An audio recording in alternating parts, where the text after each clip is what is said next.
स्वतंत्र खेल। जैसा कि हम सभी यह जानते हैं कि बच्चे खेलना पसंद करते हैं और यह पसंद उनमें स्वाभाविक रूप से होती है। इस कारण से बच्चों को स्वतंत्र रूप से खेलने के अवसर और वातावरण देना खेलों की नवीनता को बढ़ाते हैं, जो कि पूर्व प्राथमिक शिक्षा कार्यक्रमों के प्रभावी कारक हैं। खेल दो तरह के हो सकते हैं, स्वतंत्र खेल और निर्देशित खेल। स्वतंत्र खेल में बच्चे स्वयं खेलते हैं, वे खेल का नेतृत्व करते हैं और शिक्षक बच्चों को सिर्फ खेल सामग्री उपलब्ध कराते हैं। स्वतंत्र खेल में शिक्षक की भूमिका कम से कम होती है, जबकि निर्देशित खेल में शिक्षक की भूमिका बहुत महत्वपूर्ण होती है। निर्देशित खेल में खेल के नियम शिक्षक द्वारा तय किए जाते हैं और यह शिक्षक द्वारा ही निर्देशित होते हैं। हमारे कैलेंडर के अनुसार आज हम लोग स्वतंत्र खेल के बारे में बात करेंगे। इस वीडियो को दो भागों में बांटा गया है। पहले भाग में हम चर्चा करेंगे कि स्वतंत्र खेल के कोनों को कैसे बनाया जा सकता है और दूसरे भाग में इसके महत्व के बारे में चर्चा करेंगे। तो चलिए पहले देखते हैं कि हम स्वतंत्र खेल के कोने को कैसे व्यवस्थित कर सकते हैं। इसे रुचि के 4 क्षेत्रों के अनुसार बनाया जा सकता है, जो हैं किताबें, ब्लॉग, कल्पना आधारित खेल और कला तथा हस्तकला संबंधित रुचि। कक्षा में प्रदर्शित सामग्री के साथ बातचीत करते समय बच्चे अपने आप बहुत कुछ सीखते हैं, इसलिए कमरे को बच्चों के अनुसार अनुकूल तरीके से स्थापित किया जाना चाहिए, जहां बच्चों को कुछ खिलौने, किताबें और कला सामग्री आसानी से मिल सके। इन कोनों को बनाने के लिए TLM पेटी में दी गई सामग्री प्रयोग में ली जा सकती है।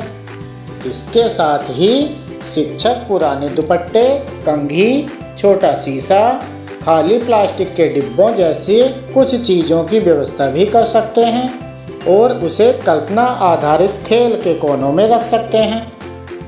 छोटे बच्चे अपने आसपास की वस्तुओं के साथ खेलते हुए बहुत कुछ सीखते हैं, क्योंकि छोटे बच्चे स्वाभाविक रूप से जिज्ञासु होते हैं।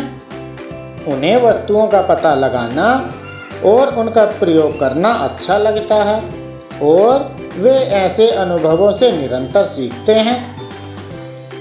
शुरुआत में यदि शिक्षक समय निकालकर बच्चों को अलग अलग कोनों से परिचित कराएं और कोनों में खेलने से संबंधित नियमों पर चर्चा करते हैं, तो यह बच्चों को अपने अनुभव साझा करने, चीज़ों को अपनी जगह पर रखकर खेलना, धीरे धीरे बात करना, लड़ाई झगड़ा न करना, अपनी बारी के लिए रुकना, अपनी चीज़ें दूसरों के साथ साझा करना जैसी बातों को बढ़ावा देने में मददगार होता है।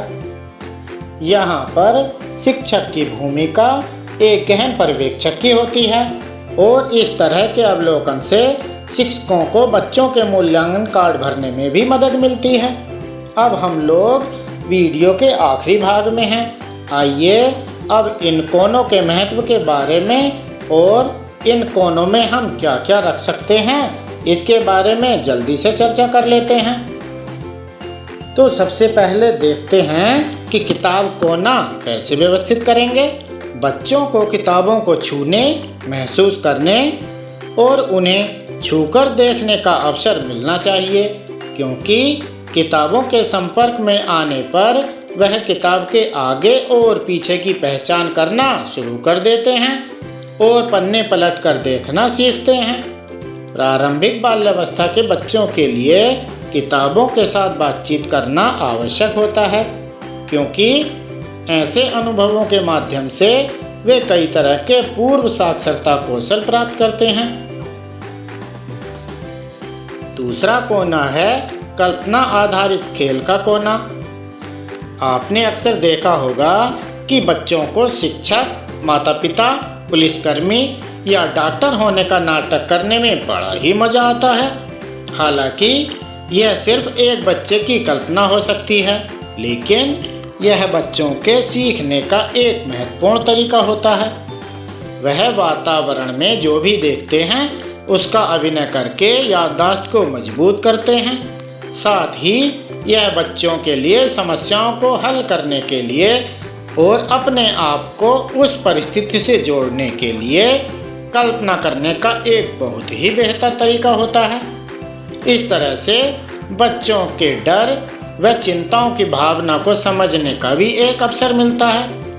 कल्पना आधारित खेल के कोने में हम इस तरह की सामग्री रख सकते हैं, जैसे विभिन्न प्रकार के गुड्डा और गुड़ियाँ, गुड्डे और गुड़ियों के आकार का फर्नीचर और कपड़े, गुड्डा और गुड़ियों के आकार के ही खाना बनाने के बर्तन जैसे चम्मच, कटोरी, खाने पीने का सामान, सब्जियां या मिट्टी से बने फल, कपड़े जैसे दुपट्टा, टोपी, जैकेट, छोटी साड़ी, गमछा, कंघी और एक शीशा।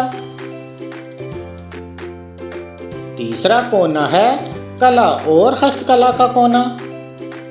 चित्र बनाना, उनमें रंग भरना और मिट्टी के काम जैसे मिट्टी के खिलौने बनाना या मिट्टी की किसी भी आकृति के माध्यम से बच्चों को वास्तविक जीवन की वस्तुओं और घटनाओं को दिखाया जा सकता है, जिससे उनमें वास्तविक जीवन की वस्तुओं और घटनाओं को समझने में आसानी होती है। यह प्रतीकात्मक सोच को भी बढ़ावा देता है, जो एक महत्वपूर्ण पूर्व लेखन कौशल है।